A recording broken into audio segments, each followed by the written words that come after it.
What's up?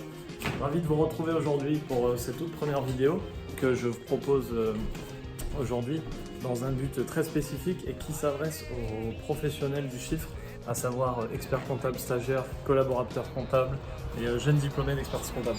Je me trouve aujourd'hui à Charlotte, Caroline du Nord, aux États-Unis, une ville de 875 000 habitants, très dynamique et qui se caractérise par son expansion grandissante, notamment dans le niveau de l'immobilier.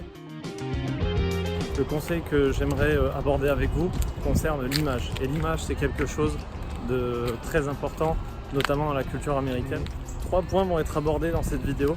La première va être en fonction du CV, bien entendu, que vous devez préparer si vous voulez vous expatrier.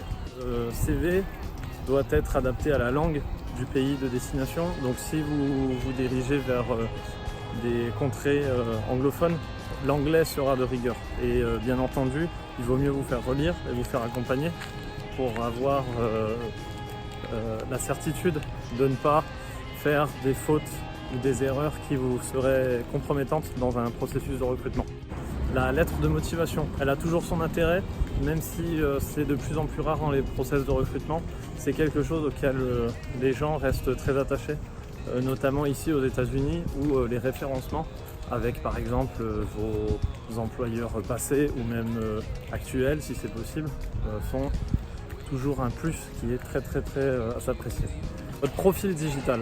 Alors le profil digital c'est en lien avec les plateformes que vous allez utiliser. Je pense notamment à LinkedIn qui est une plateforme très puissante. On n'évalue pas à la juste valeur les algorithmes qui se trouvent derrière et qui nécessiteront de votre part de jouer avec ces algorithmes, de ce fait à améliorer votre visibilité sur un réseau. Par exemple, si vous êtes intéressé pour, travailler au Canada, je vous suggère vivement de liker les institutions qui se trouvent là-bas en lien avec votre métier. Le troisième aspect, va être au niveau de vos compétences.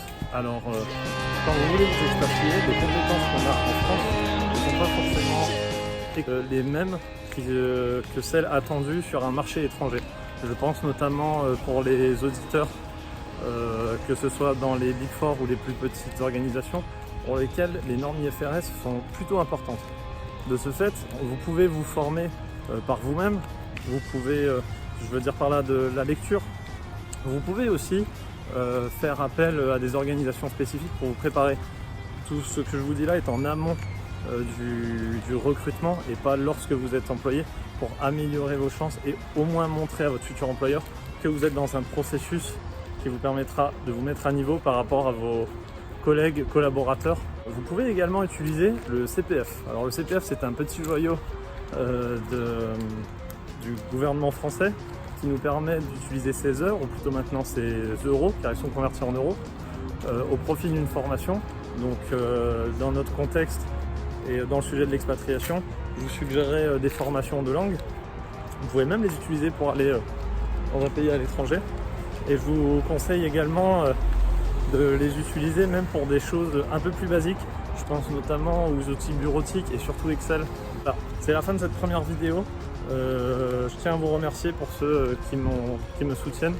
Je tiens notamment à citer l'annexe internationale pour laquelle j'assure la vice-présidence et aussi les institutions françaises, Ordre des experts comptables bien entendu, et CJEC et ici Young Team avec qui on travaille main dans la main pour développer notre profession à l'étranger. Voilà, je vous dis à bientôt pour le prochain épisode au Brésil. Salut, bye.